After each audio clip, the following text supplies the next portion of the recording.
Hello, this is Andre, and this is Andre's out-of-print CD collection, volume number 8.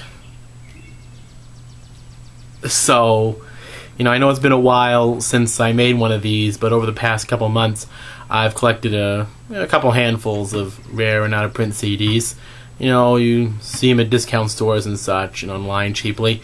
And here's what I came up with so far. Now, this was a little of an expense. This is the rare 1982 self-titled Chaka Khan album. It's a Japanese import. See that? This has been floating around online for $100 or more in the past couple of years.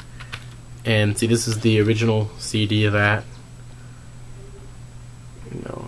Has great sound on it, but it's never been in print in this country. Won a Grammy. I don't get it. Now, I'm not sure if these are the original CDs or not. They look like it, but this, let me explain. Madhouse is a project done by the artist once again known as Prince and his sax player at the time, Eric Leeds. And they made 2 albums that were in the jazz fusion vein in the late 80s. This album came out in 1987. All the 8 tracks are titled sequentially. Track 1 is Call 1, track 2 is Call 2. You get the idea. It's a pretty good album.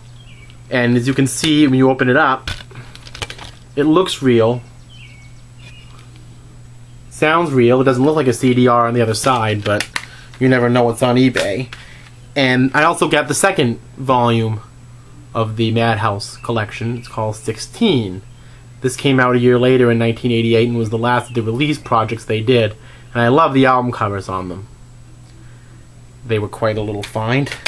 This one I found really cheaply. This is a very uncommon Kool and the Gang album from 1983 called In the Heart. Well, the CD's not very common anyway.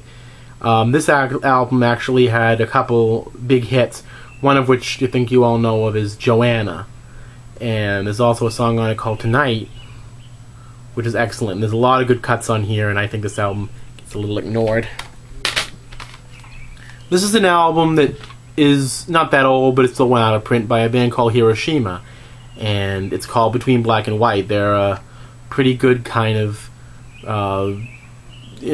Asian pop. I wouldn't call them smooth jazz, but somewhere in that league. This is an album from 1992 by Corey Hart. I always liked his songs like Never Surrender and Sunglasses at Night.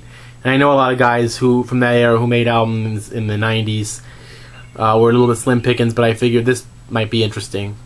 And it's out of print, so. And this is something I'd wanted for a long time. Larry Carlton's album, Friends. This has an incredible guest list. B.B. King even is featured on it.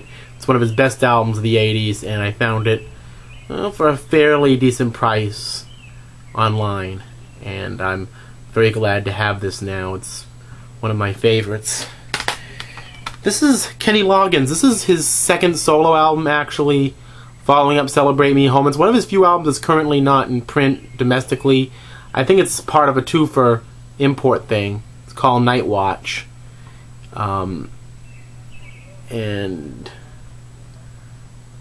There's a song on here that became a hit. I think it was called Whenever I Call You Friend. And it was produced by Bob James, who did the first album, but it's still quite a bit different. And glad I got a hold of this fairly inexpensively.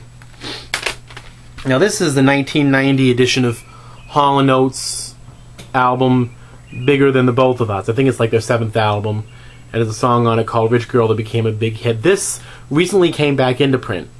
And that edition went out of print and is very valuable now. And only this edition remains in print. And that's one of the reasons why I got it. Because it is in print.